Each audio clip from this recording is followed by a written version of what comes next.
Bonsoir et bienvenue dans l'édition d'octobre du Vrai Monde. Bonsoir Sophie Barth. Bonsoir.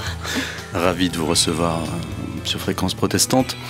Votre troisième long métrage de Pod Generation que vous allez nous traduire en français, voire même en patois. On pourrait dire, je sais pas, la génération des coquilles, la génération des bulles. Parce que vous savez qu'il y a une tendance aujourd'hui à ne plus traduire, voilà, et je crois qu'il y a beaucoup de gens qui n'iront pas voir le film de Scorsese, Killers of the Flower Moon, parce que c'est pas traduit en français, donc je voulais que vous traduisiez votre film. Vous êtes une des cinéastes les plus intéressantes de ces 15 dernières années. Votre cinéma nous amène dans le futur, dans The Pod Generation, un futur tout proche, dans un passé bien connu, celui de Madame Bovary de Flaubert, et pour votre premier long métrage, Âme en stock, dans un espace-temps inattendu, puisque ce sont des gens qui décident de troquer leur âme quand ils ne vont pas bien. Avant de démarrer cette émission, pour parler donc surtout de Pod Generation, je vais vous proposer un petit rituel que tous les invités font. Est-ce que vous voulez bien fermer vos yeux? Est-ce que vous pourriez nous décrire la chambre dans laquelle vous avez grandi spatialement? Alors c'est difficile parce que j'ai grandi dans 12 pays différents, donc je ne sais pas quelle chambre vous décrire, mais disons je vais prendre une chambre au Brésil, qui est le pays dans lequel j'ai vécu le plus longtemps, à Rio. C'était une chambre qui s'ouvrait sur un parc et on sentait aussi la mer toute proche. Donc ce dont je me souviens le plus, c'était ces odeurs mêlées du jardin tropical et de la mer, des embruns de l'Atlantique. Qu'est-ce qu'il y avait au mur? C'était des murs blancs avec des dessins d'enfants, je pense. Je dessinais beaucoup enfant. Est-ce que l'ambiance que vos parents avaient donnée à votre chambre était crémeuse, comme la chambre des héros de votre film quand ils attendent la venue d'un bébé artificiel? Non, pas vraiment, parce qu'on vivait dans des appartements loués un petit peu partout dans le monde, donc il n'y avait pas vraiment d'effort de décoration de la part de mes parents. Là, vous pouvez ouvrir vos yeux. Merci de vous être prêté au jeu. Mais vous êtes né à Toulouse? Oui. Est-ce qu'à Toulouse, vous alliez souvent en boîte? Non, pas vraiment. Je faisais une prépa HEC au lycée Fermat, donc j'étais très studieuse. À d'autres. Non, mais c'est vrai, j'avais pas le droit d'aller en boîte. Parce que le motif de la boîte, il est omniprésent dans votre cinéma. Dès votre court-métrage qui s'appelait Happiness, où une femme malheureuse, qui teste des préservatifs, hein, c'est ça, dans une usine, va acheter la boîte du bonheur. Et donc, je serais curieux de savoir si vous avez eu une enfance donc multi-pays, mais cette notion de boîte, est-ce que vous voyez d'où elle peut venir? La boîte de Pandore. La boîte se retrouve dans, je pense, beaucoup de mythologies, de fables, de contes. Dans l'enfance, il y a toujours des boîtes mystérieuses et un outil d'allégorie, de métaphore, je pense. Alors, votre film de Pod Generation raconte un couple, Rachel et Alvi, qui veulent un enfant. Et la société dans laquelle travaille Rachel lui suggère de ne pas avoir de grossesse et d'avoir un pod à la place qui est très à la mode. Et est-ce qu'on pourrait dire que d'habitude, au cinéma et dans les contes, la morale, c'est les femmes et les enfants d'abord, et que dans le vôtre, c'est les femmes et les enfants après? Oui, mais ça, c'est un petit peu ce qui est en train de se passer dans la société américaine. C'est-à-dire que sous couvert d'un féminisme, soi-disant pour aider les femmes, on a l'impression que finalement la femme passe après les intérêts économiques. Et elle en est pourtant une des cibles. Oui, c'est ça l'aspect hypocrite et dérangeant d'une société qui est vraiment ancrée dans le consumérisme à outrance. C'est-à-dire qu'on est nous-mêmes les consommateurs, aussi les cibles, aussi les producteurs de richesse, mais on est aussi pris dans un engrenage.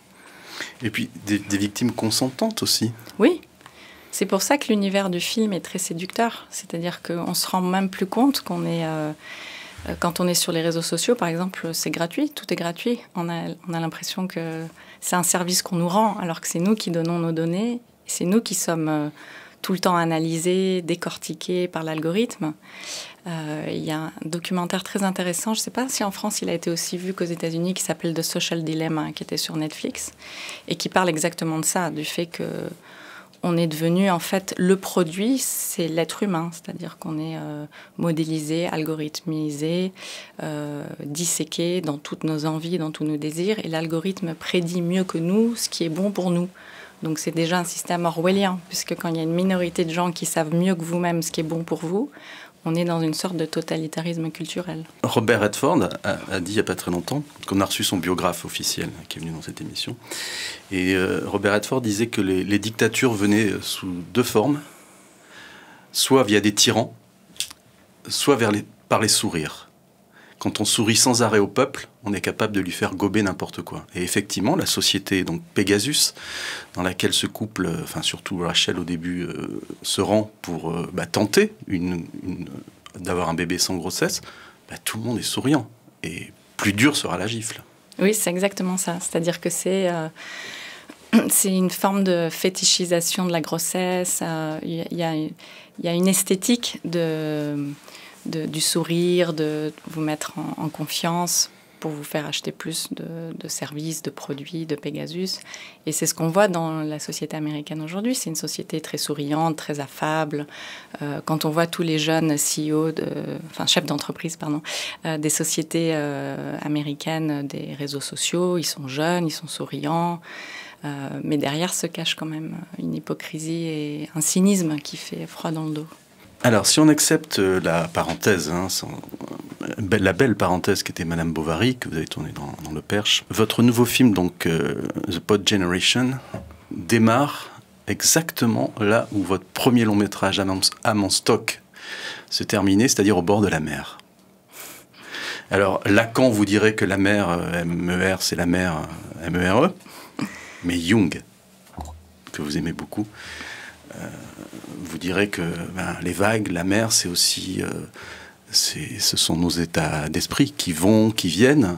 Et est-ce que vous y avez pensé à ça? Est-ce que vous vous êtes dit, je vais reprendre, mon nouveau film commencera là où j'ai laissé le précédent, dans le thème? Mais je pense qu'effectivement, c'est très fin comme analyse, parce qu'il y a une filiation entre les deux films, qui sont tous les deux. Donc le premier, c'est sur l'extraction d'âme et la perte du processus d'individuation, qui est quelque chose de très jungien. Donc le deuxième, c'est un petit peu la continuation, puisque c'est la marchandisation de ce qui est le plus intime chez la femme, qui est son utérus. Et c'est vrai que la mer, l'eau, dans la psychanalyse, c'est toujours un symbole ou de l'inconscient, ou de la fertilité, ou du renouveau. C'est aussi une force cathartique à l'écran quand on voit les vagues ou la mer. Et c'est aussi inspiré d'un interview de Marguerite Duras, qui d'ailleurs devait faire l'ouverture du film. Ça commençait avec ce monologue qui n'a pas été monté parce que le film était beaucoup trop long. Et en fait, ce monologue racontait un peu tout le film. Donc on a décidé de l'enlever au montage. Mais Marguerite Duras disait dans les années 80, elle prédisait le futur en fait de façon étonnante, où elle disait on vivra dans un futur avec des écrans partout, on sera complètement mitraillé d'informations continuellement. Elle décrit le monde d'aujourd'hui avec une audacité et une lucidité extraordinaire.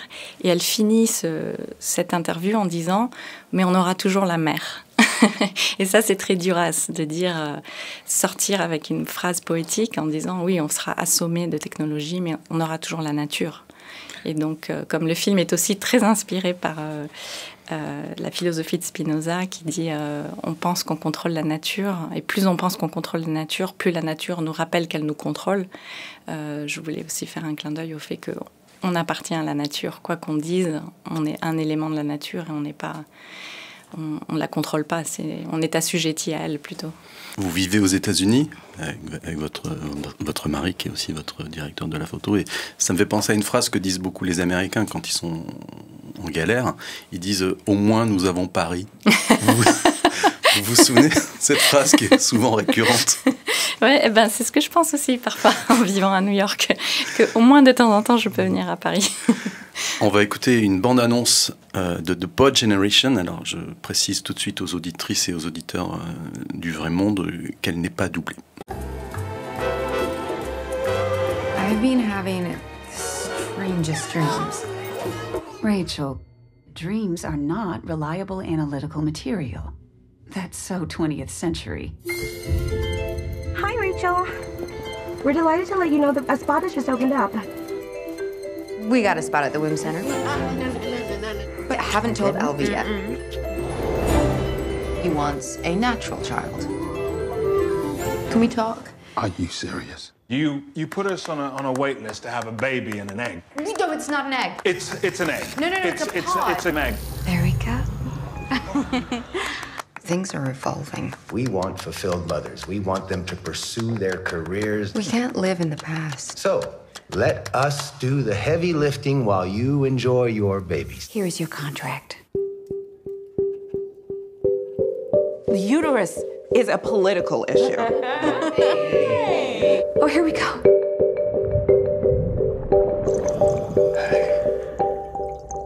Honey? I just feel as though Alvy is able to bond with our child. Why does it bother you? He's acting weird. The algorithm. It noticed a change in productivity. What are you talking about? I can't see us. We do have a baby in gestation, right? All good on that front?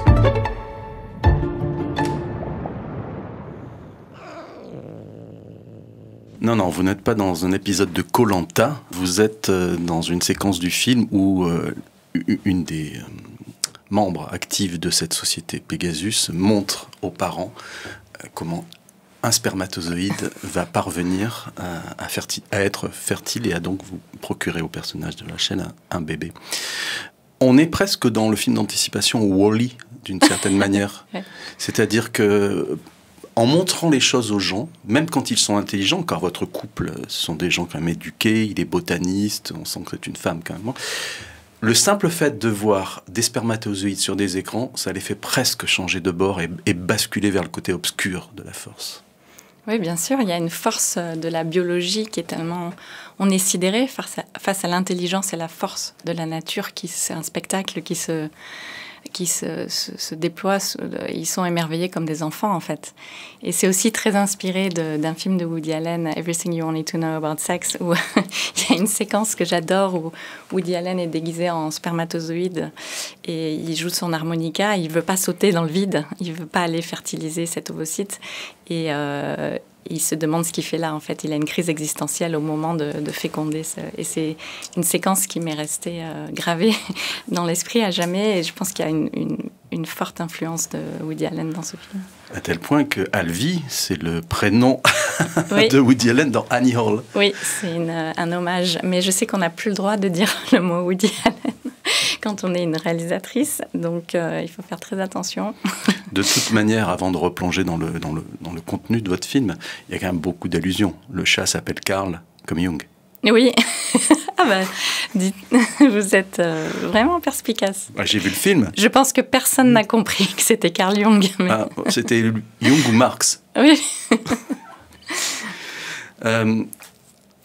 En tant que binational, on va dire, vous vivez aux États-Unis, mais vous êtes né en France, est-ce que vous pensez que la France, l'Europe, l'Union européenne a des contre-pouvoirs tels qu'ils vont pouvoir, que ce qu'on voit dans votre film n'arrive pas vraiment chez nous?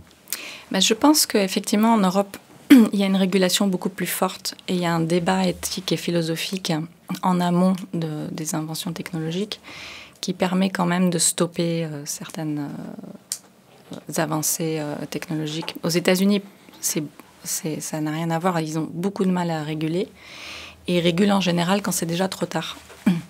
Donc, c'est dans tous les domaines. On peut prendre par exemple l'exemple de l'industrie du tabac.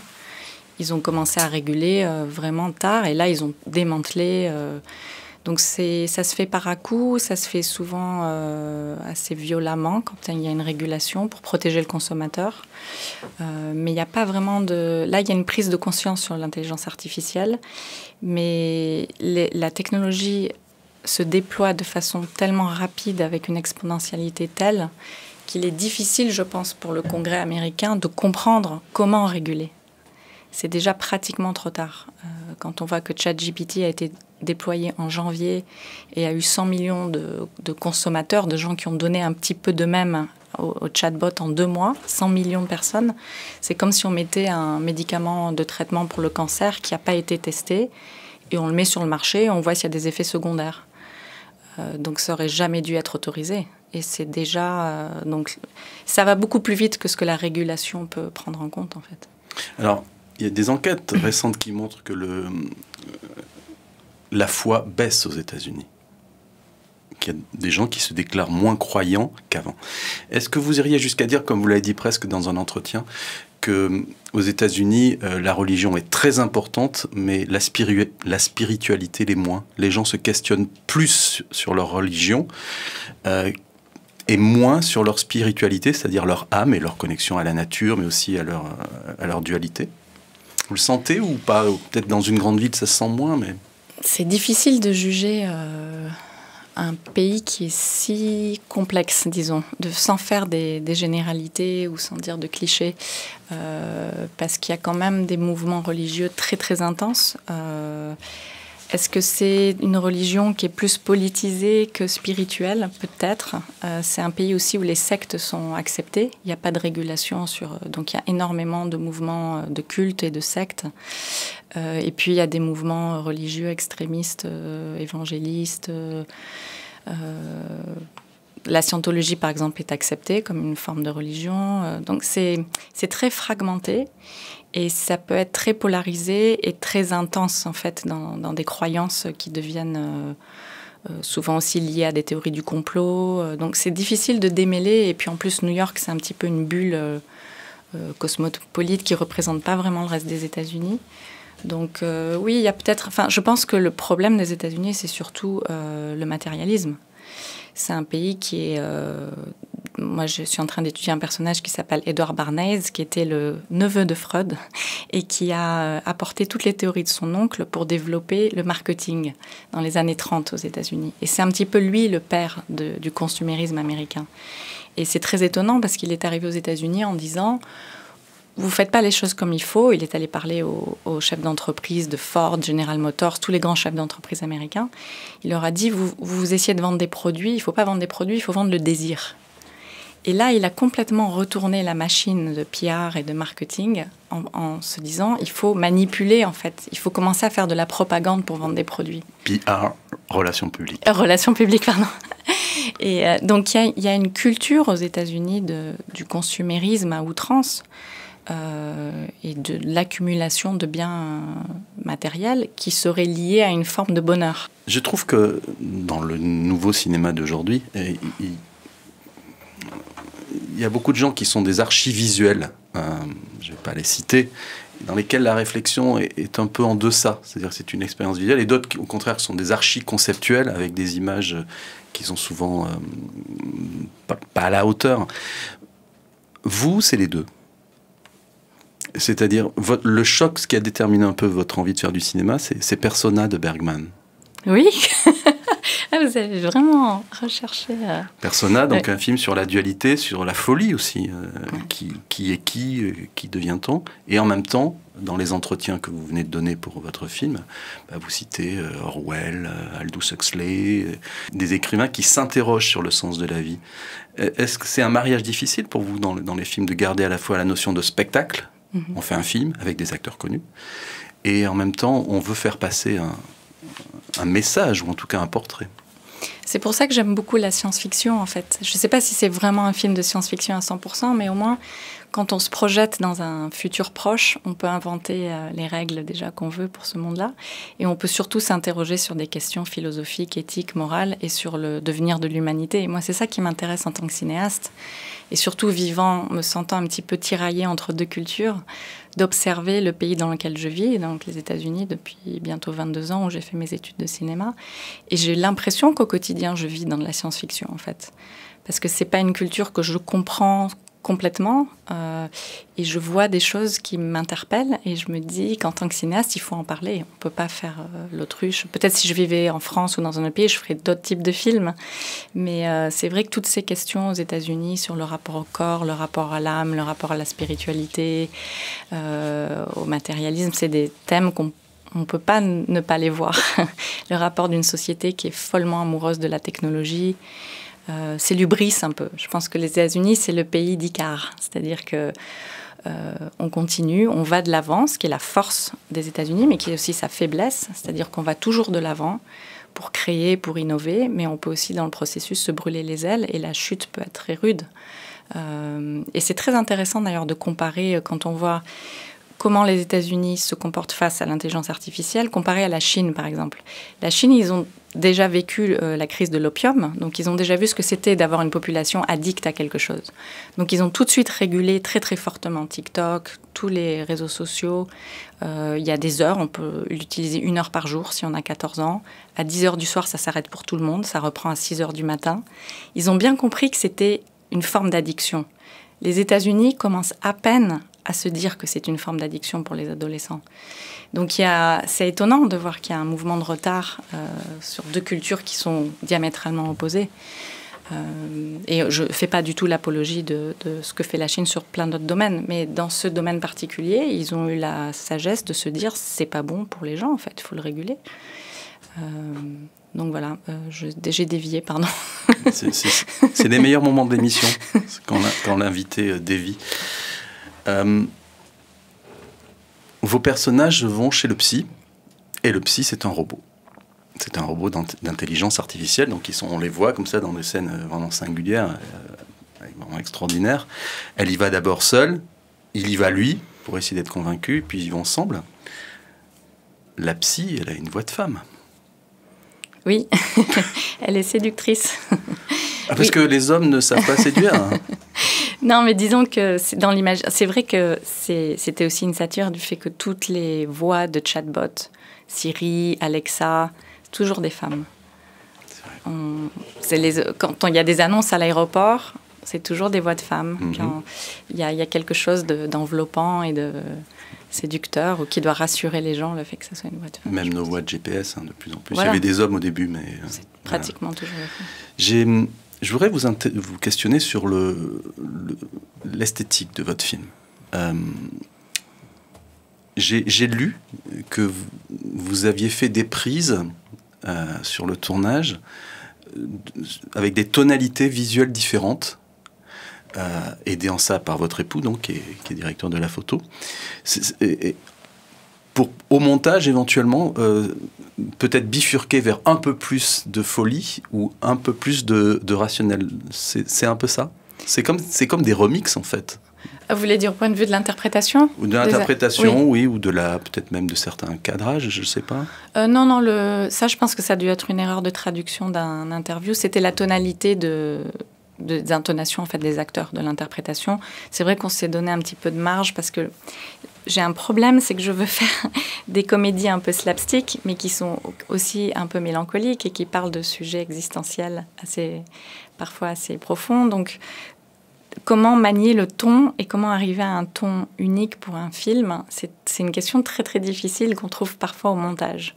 Et donc il faut se donner un petit peu de liberté en se disant, il y a des scènes qui seront comme celles que vous venez de passer sur la fertilisation, qui sont assez comiques, ouvertement comiques et slapstick. Et il y a des scènes qui sont plus mélancoliques dans le film, où on sent qu'elle a pratiquement une sorte de dépression face à cet œuf artificiel. Et après, il faut essayer de monter ça et de faire en sorte que on ne demande pas trop au spectateur de passer d'une émotion à l'autre. C'est du travail pour l'audience. Donc il faut essayer après de faire un tout cohérent.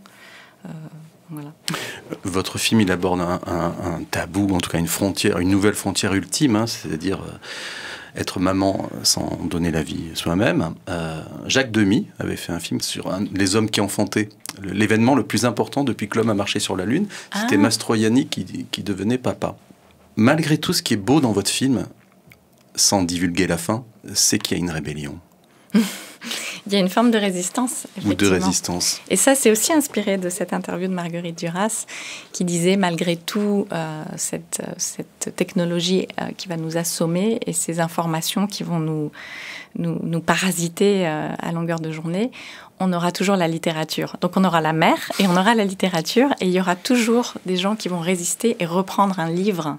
Et elle voulait dire par ça se réapproprier l'altérité, la culture, le fait d'aller vers l'autre au lieu de s'enfermer dans une boucle algorithmique où on regarde toujours les mêmes choses parce que Netflix a décidé avec son algorithme que c'est ça qu'on va aimer. Il y a une force de résistance et de résilience de l'être humain. C'est pour ça que même si je peux être assez pessimiste face au déploiement de cette intelligence artificielle aux États-Unis qui est en train d'écraser la culture, je pense aussi qu'il y aura forcément à un moment donné un mouvement de pendule où il y aura des réalisateurs, des cinéastes comme Scorsese, comme Coppola dans les années 70. Comme vous ? Qui vont, je ne suis pas à ce niveau-là, mais qui vont se rebeller et qui vont faire des œuvres, justement, qui vont à contre-courant. Est-ce que c'est parce que Jean-Marc Barr était l'homme des profondeurs dans Le Grand Bleu que vous lui avez donné le rôle de la méga-auteur dans The Pod Generation? C'est-à-dire qu'en gros, c'est Jeff Bezos, il dirige le monde, et à la fin, il y a une petite pirouette à la fin du film, à la fin du générique, où il est encore plus grand qu'on l'imaginait. C'est intéressant ce choix, hormis qu'il parle anglais. Oui, ben je trouvais que ça a été proposé par Nicolas Ronchi, notre casting directeur du casting, pardon, en France. Et je trouvais que c'était une idée géniale, parce que moi, je viens de la génération à 13 ans où Le Grand Bleu sortait, on ratait l'école pour aller voir Le Grand Bleu. Et c'est vrai que voir Jean-Marc Barr en Elon Musk ou Jeff Bezos, c'est assez jubilatoire. Et vous avez vu qu'on retourne dans la mer. Exactement. Tout est lié. Alors, dans cette émission, il y a quelque temps, le chanteur William Sheller, vous vous souvenez de lui ? Il est acteur aujourd'hui, il disait qu'il n'écrivait sa musique que à la lumière électrique, qu'il était incapable d'écrire la moindre note, puisqu'il écrit ses partitions à la main, à la lumière du jour.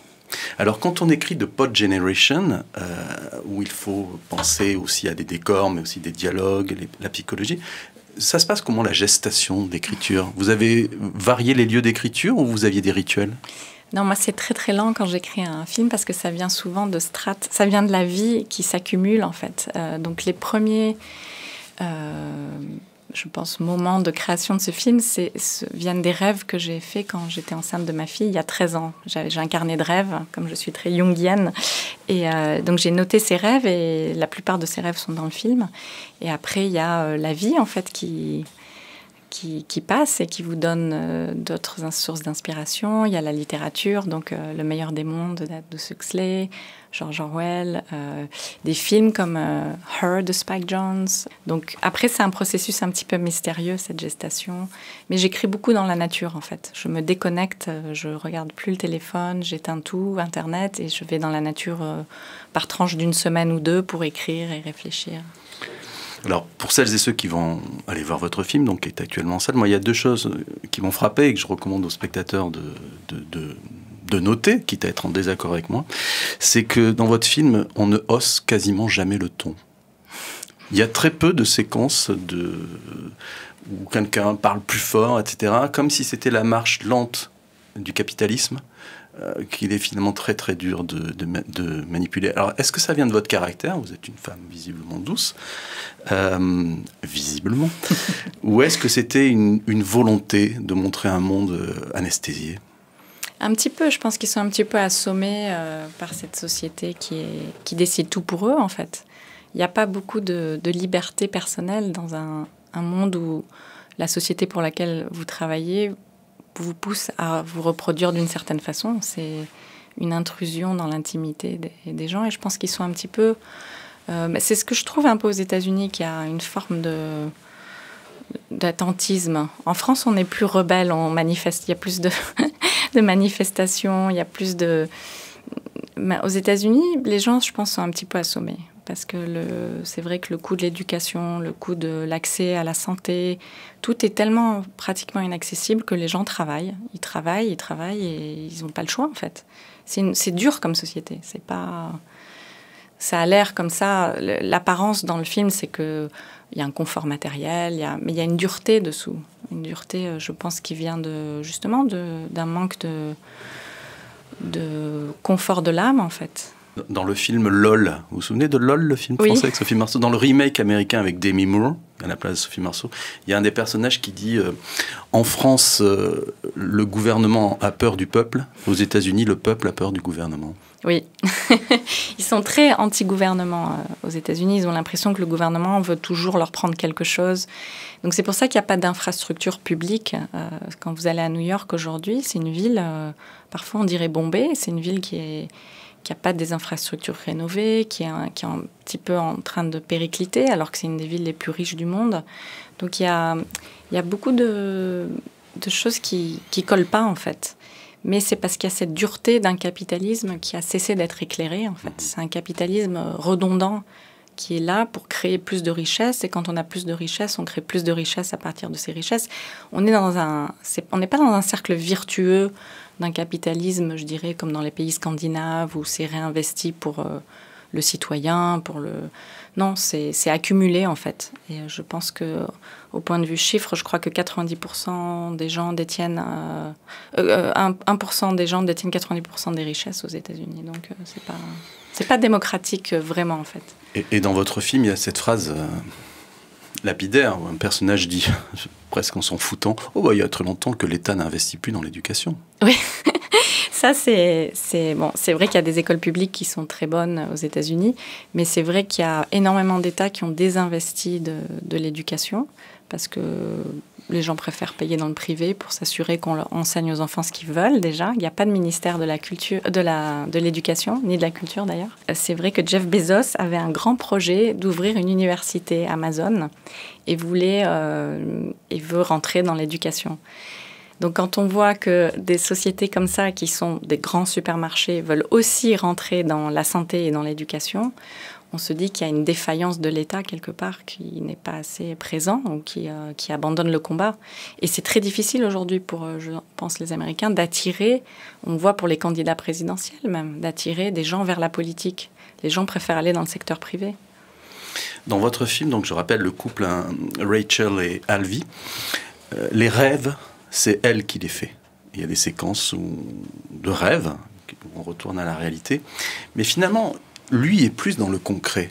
C'est-à-dire que je dirais qu'il y a presque plus de tendresse de votre part pour lui, qui admet quand même quelque chose de difficile, hein, et qui finalement il accepte au bout de 30 minutes cette gestation artificielle.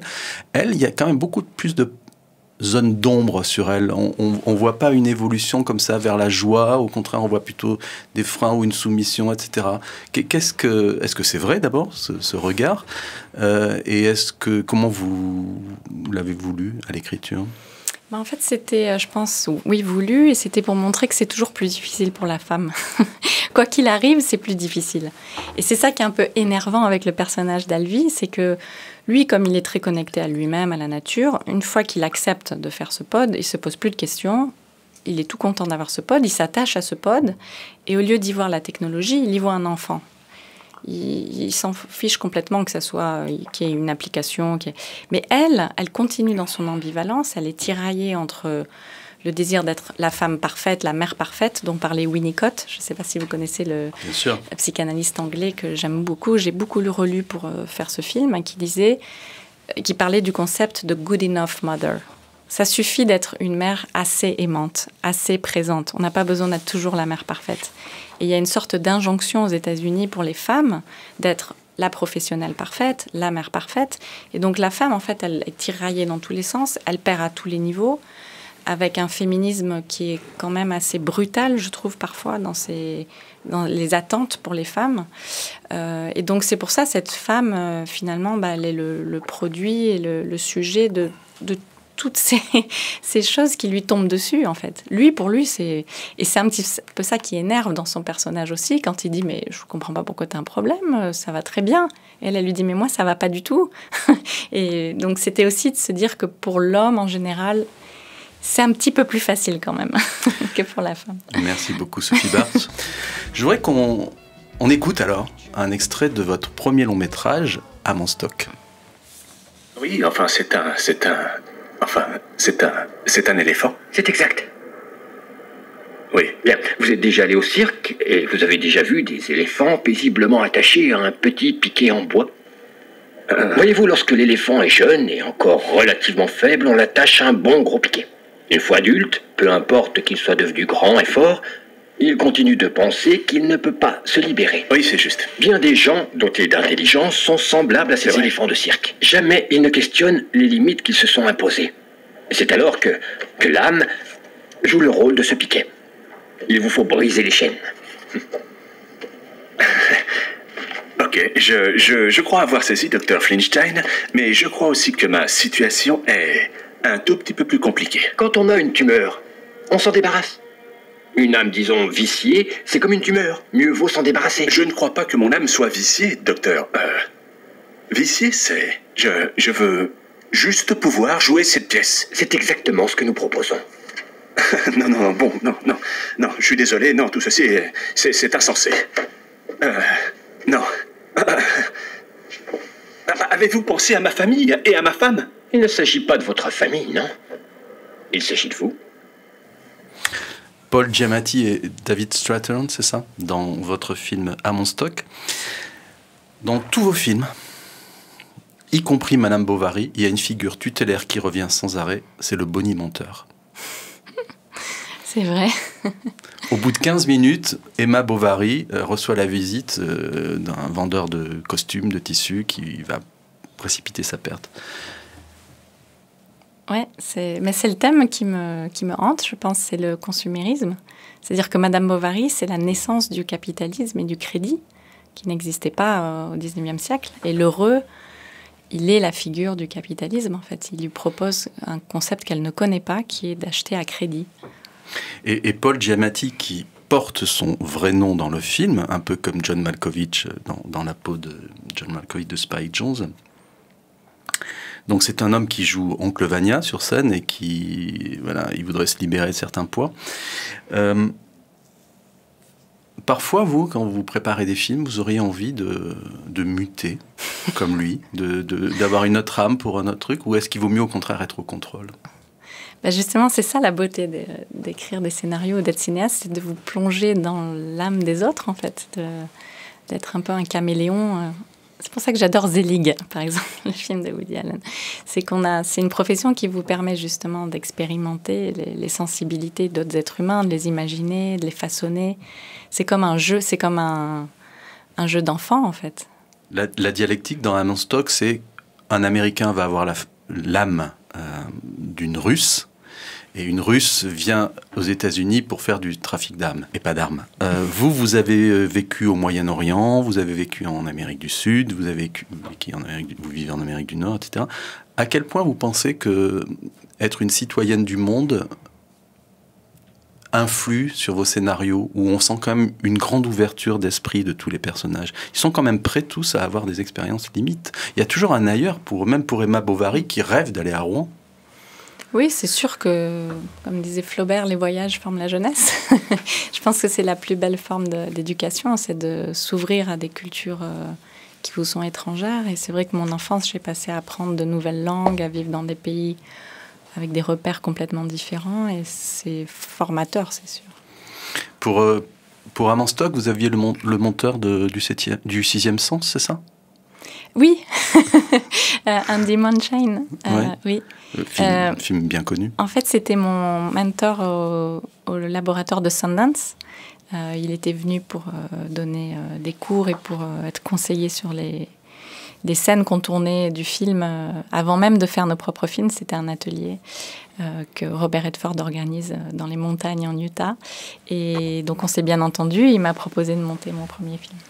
Un autre point commun que j'ai remarqué, c'est que le couple de À mon stock, c'est Emily Watson, et le couple de Emma et Charles Bovary n'ont pas d'enfants. Oui. Vous avez fait un couple dans À mon stock qui n'a pas d'enfant. En fait, ils avaient un enfant, mais il a été coupé au montage. Le film était trop long, il faisait presque 3 heures. Donc, on a extrait la partie... Ils avaient un fils de 8 ans.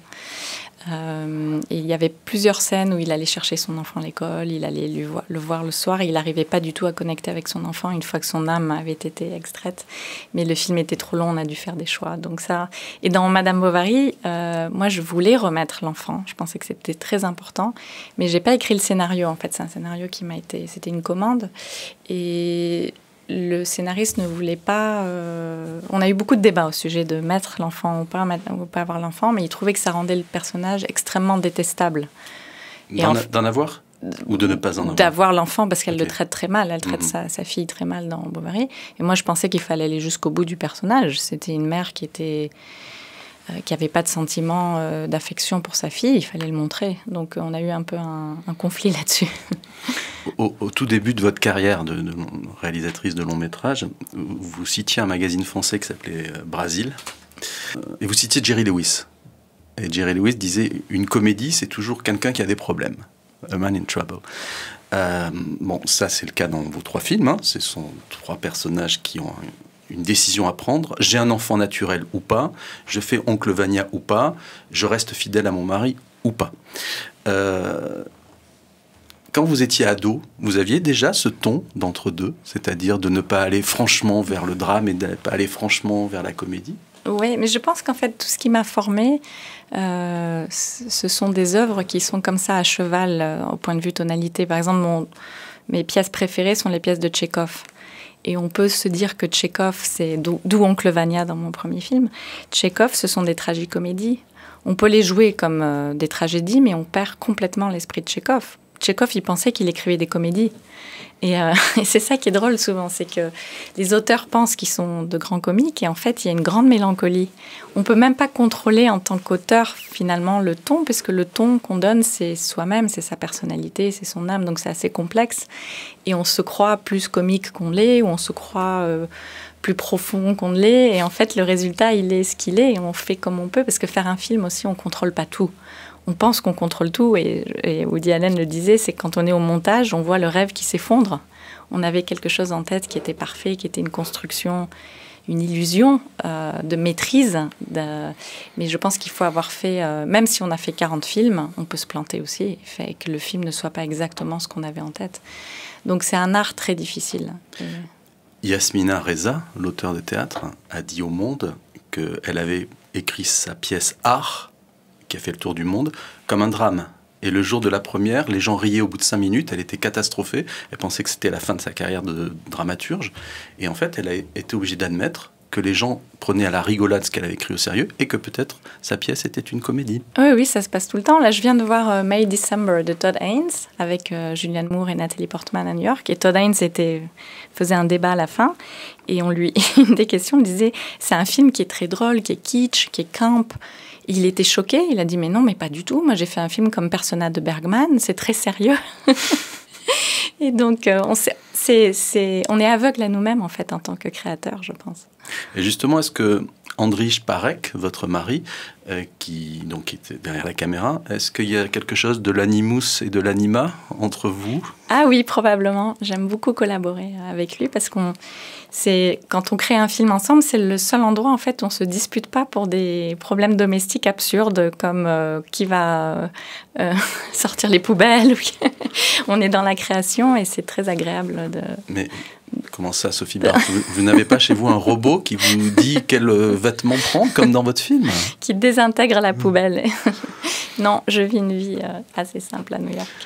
Alors on va aller dans le Perche, chez Flaubert. Ce n'est pas Paris. Vous avez vu Paris? Je l'ai vu. C'est plus magique que ce qu'on imagine. Chaque sens y est en éveil. Rien à voir avec Yonville.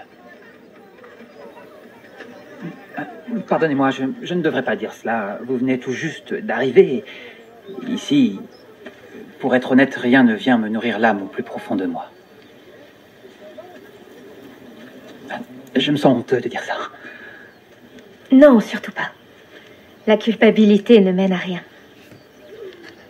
Quand je suis arrivée au couvent pour mon éducation, je me suis fait une idée si belle de toutes ces pâles jeunes femmes si pieuses, disant le rosaire d'un air convaincu. Je voulais tellement être comme elles sont. Je me cherchais parfois des vœux qu'il me fallait accomplir. En confession, j'inventais quelques péchés. Et je me mortifiais. J'aimais ces émotions plus que la discipline. Alors, les voix doublées de Ezra Miller et de Mia Wasikowska dans votre Madame Bovary, Sophie Barth. La première fois qu'ils font l'amour, Charles dit à son épouse, ça fait partie de la nature. Et je ne peux pas m'empêcher de voir aussi une passerelle avec The Pod Generation. C'est-à-dire que ça fait partie de la nature, tout ce qui a changé depuis, parce que maintenant on veut ne plus faire partie de la nature. Mais vous vous souvenez de l'importance de cette phrase pour vous dans le film? J'avais oublié.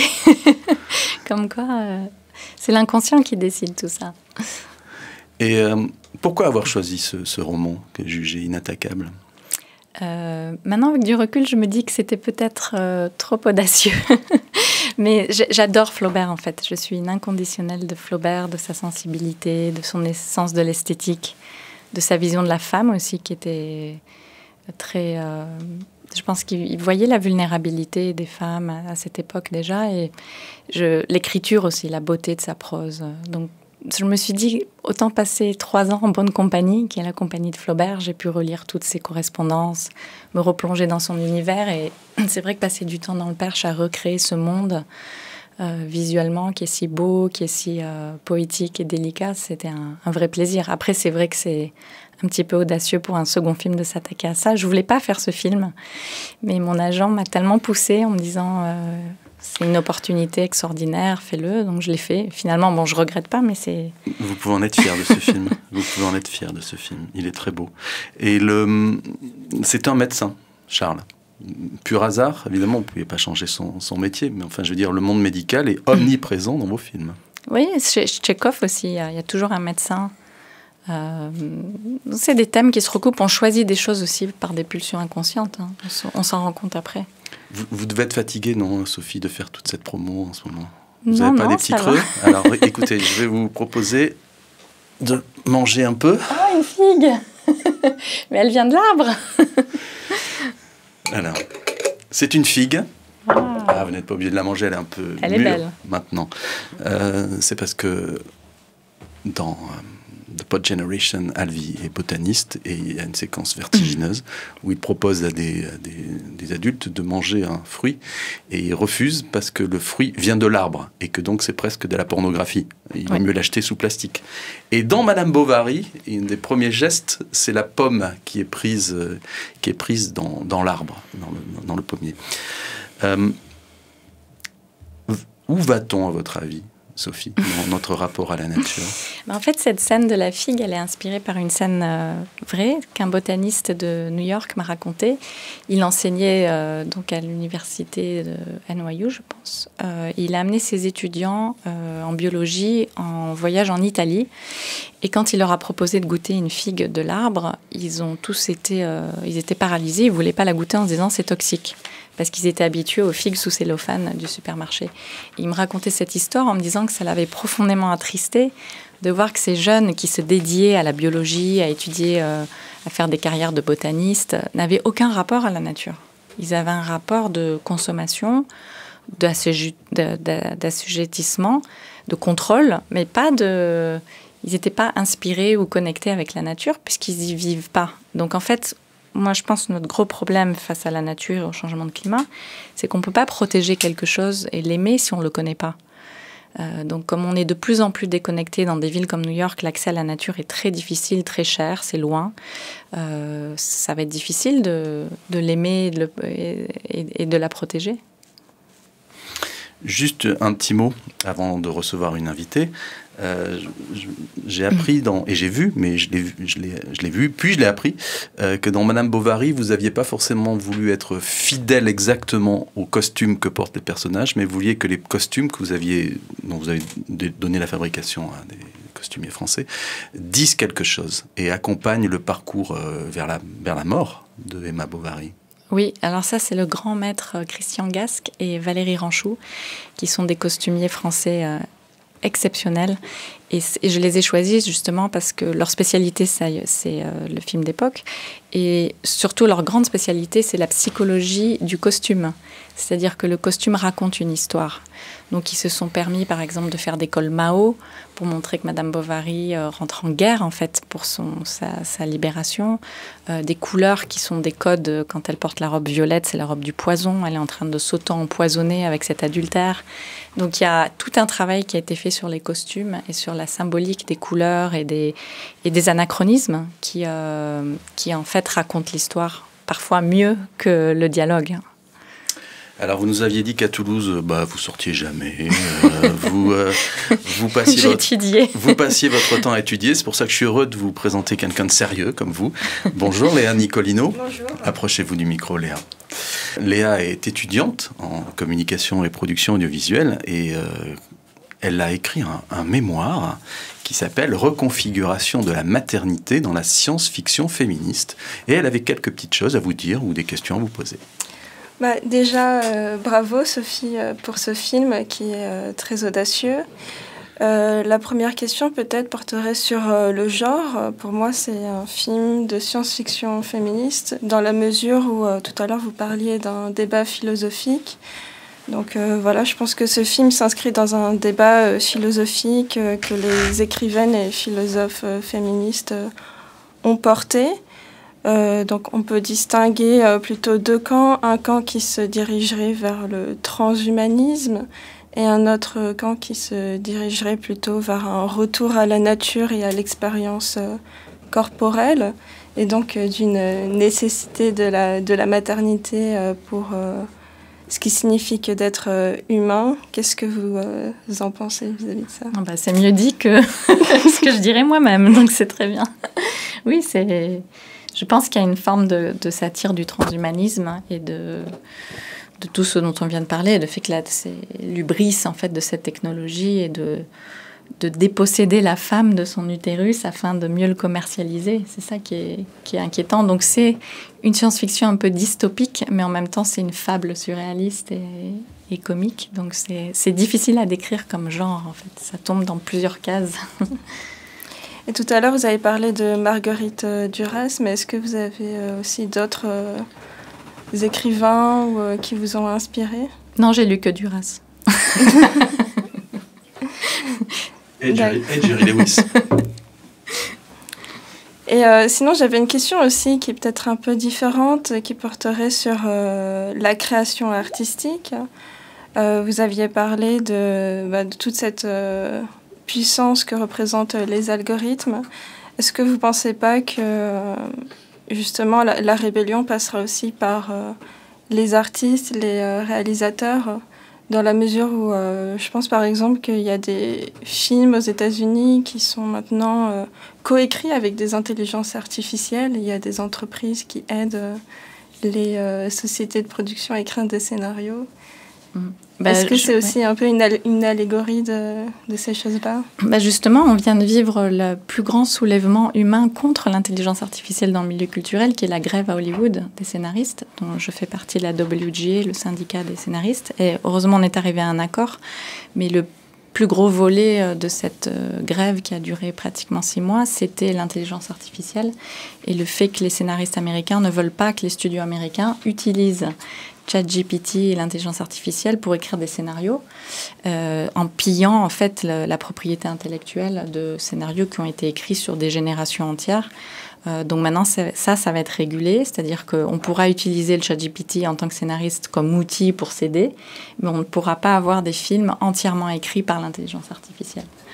Donc cette bataille a été gagnée et c'était important symboliquement, je pense que un groupe d'humains qui travaillent dans un secteur culturel se soulève contre cette soumission à une culture créée complètement artificiellement.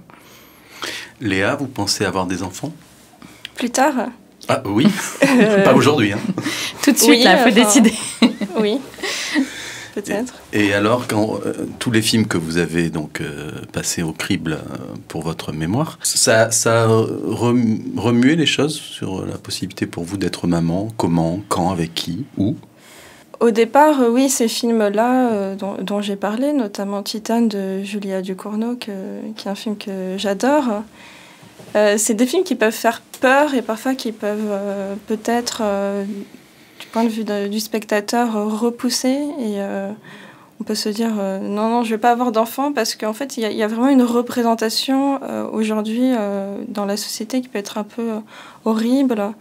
Je ne sais pas, peut-être quelque part, on fait en sorte que les femmes ne veulent pas trop avoir d'enfants. Mais oui, peut-être, oui. Vous avez le temps, Léa. Merci, vous pouvez rester en plateau. Sophie Barth, est-ce que vous êtes prête pour le questionnaire rituel de fin d'émission? Ah, je ne savais pas qu'il y avait un questionnaire rituel. On y va. On va l'écouter en musique. Alors, on écoute Lassa. J'adore. Eh oui, c'est la fin de mon stock. Alors, Sophie Barth, questionnaire rituel. Où étiez-vous lors du passage à l'an 2000, 31 décembre 1999 à 23h59? New York. C'est un peu flou comme réponse. Vous avez voulu marquer le coup, vous avez voulu au contraire ne pas gober cette espèce de truc archi-commercial? Non, je pense que j'étais un peu assommée par toutes les prédictions que le monde allait s'effondrer. Vous étiez dans votre coquille. Voilà. Quel est le livre que vous avez le plus offert? L'homme à la recherche de son âme, de Carl Jung. Quelle est la personnalité historique que vous aimeriez ressusciter pour un dîner en tête-à-tête? Alors, Carl Jung. Écoutez, je vais vous confier quelque chose. Depuis 10 ans que je fais ce questionnaire, j'espérais un jour que quelqu'un réponde la même chose que moi. C'est vrai. Et vous êtes la première. Normalement, c'est Jésus, Jeanne d'Arc, Diderot. Si vous êtes en conflit avec quelqu'un et que vous décidez qu'il faut enterrer l'âge de guerre, que c'est bête, il faut rester amis, quel est le DVD que vous envoyez par la poste pour bien vous faire comprendre? Persona de Bergman. Est-ce que vous êtes déjà revenu sur les lieux où vous êtes né, dans la maternité où vous êtes né? Non, je suis née à Toulouse, mais je ne connais pas le lieu exact de la maternité. Ça dit quelque chose de vous? J'ai jamais pensé, en fait. Le fait de ne pas y retourner? Non, j'ai jamais pensé à y retourner. Comme on a vécu un peu partout, c'est... Est-ce que vous avez déjà songé à la musique que vous voudriez que vos proches entendent lors de vos funérailles? Oh là là... Eric Satie, peut-être? Une gymnopédie? Ou... Caetano Veloso, je pense que j'avais dit. Mais... Si demain matin, vous pouvez vous télétransporter en emportant tout avec vous, votre compagnon, Karl, le chat, votre travail, votre agent. Demain matin, à 9h, dans quelle ville vous êtes? Ça va vous étonner, mais c'est Paris. Ça vous manque tellement? Oui. Grand mal du pays. Profitez des bouquinistes, hein. Oui, bientôt, oui, je sais. Il n'y en aura plus. Ouais. Enfin, il n'y en aura plus pour quelque temps. Est-ce qu'il vous est déjà arrivé de vous retrouver dans un musée, puis au détour d'un couloir, sans crier, sans prêter attention à quoi que ce soit, vous voyez une sculpture, un tableau, une photo, vous marquez un temps d'arrêt et vous dites « mais c'est moi que je suis en train de voir ». Alors j'ai eu cette expérience une fois, il y a pas mal d'années, je pense bien trentaine d'années, en voyant un tableau de Max Ernst, dont je me souviens plus du titre, qui est une femme couchée dans une rivière avec un serpent noir qui est enroulé dans sa jambe. Et j'ai fait ce rêve avant de voir ce tableau, pas dans l'immédiat, mais j'avais fait ce rêve.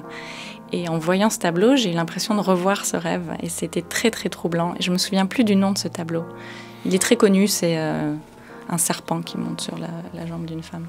Vous étiez une des 10 cinéastes à faire pour Le Grand Palais, une fiction sur Edward Hopper. Vous pouvez nous en dire quelques mots? Oui, je vais faire le long métrage l'an prochain, qui est inspiré de ce court métrage que j'ai fait avec Michael Stuhlbarg, dans lequel Edward Hopper rentre dans ses tableaux et est confronté à sa muse, qui était sa femme, qui veut s'échapper de l'univers qu'il a peint pour elle parce qu'elle veut vivre. Donc c'est une comédie surréaliste encore sur Edward Hopper, sa femme et sa muse. Et les projets dont vous parliez dans un entretien il y a quelques années américain, vos projets d'adaptation de Edith Wharton ou de films sur les époux Rosenberg, ou un film même sur Susan Sontag, c'est toujours d'actualité? Ils ont tous été développés. Malheureusement, les financements n'ont pas été à la hauteur des attentes pour faire ces films-là. Donc pour l'instant, il ne se passe pas grand-chose là-dessus. Alors dans Happiness, votre court-métrage, quand l'héroïne qui s'ennuie dans sa vie, qui est toute seule, figure qui revient souvent dans votre cinéma, elle achète une boîte de bonheur et la vendeuse lui dit « ça peut durer quelques secondes ou ça peut durer quelques années. Quel est votre rapport, vous, au temps? Est-ce que vous vous précipitez vers les choses ou est-ce que vous laissez digérer en disant j'ai le temps d'aboutir? Mais en fait, il y a une exponentialité de la sensation du temps quand on vieillit. Avant, on pensait que le temps s'étirait à jamais quand on passe les longs étés dans l'enfance. Et puis après, on se rend compte que le temps passe très vite. Mais la beauté du cinéma, c'est comme disait Tarkovsky, on peut sculpter le temps. C'est ce que font les cinéastes. Ils étirent le temps à volonté. C'est ça le pouvoir du cinéma, c'est de jouer avec le temps. Alors j'ai laissé cette musique qui va nous accompagner dans les dernières secondes de cette émission parce que donc c'est la fin, c'est la fin de votre premier film à mon stock. Mais surtout si on ramène à The Pod Generation qui est en salle depuis 3 jours, c'est un message d'espoir parce que d'abord ce couple ne se quitte pas, Rachel et Alvi, et à la fin ils ont les mêmes valeurs, ils se comprennent. Et il y a ce très beau moment où elle va à la poste aussi pour solder les choses. Et finalement, il y a toujours quand même un message d'espoir dans vos films. Oui, c'est comme dirait Boris Vian, la politesse du désespoir. C'est-à-dire qu'il y a l'espoir et le désespoir toujours ensemble. C'est ça qui vous plaît aussi autant dans Eyes Wide Shut de Kubrick, le fait que malgré toutes les avanies et les tentations, le couple reste debout et monogame? Ah, j'adore ce film, oui. Je l'ai pas vu depuis très longtemps, mais j'ai bien aimé à la fin quand elle lui dit I think we need to fuck. Ce sera le mot de la fin. Merci Sophie Barth. Longue vie à The Pod Generation et merci d'avoir passé autant de temps avec nous. Merci. À bientôt.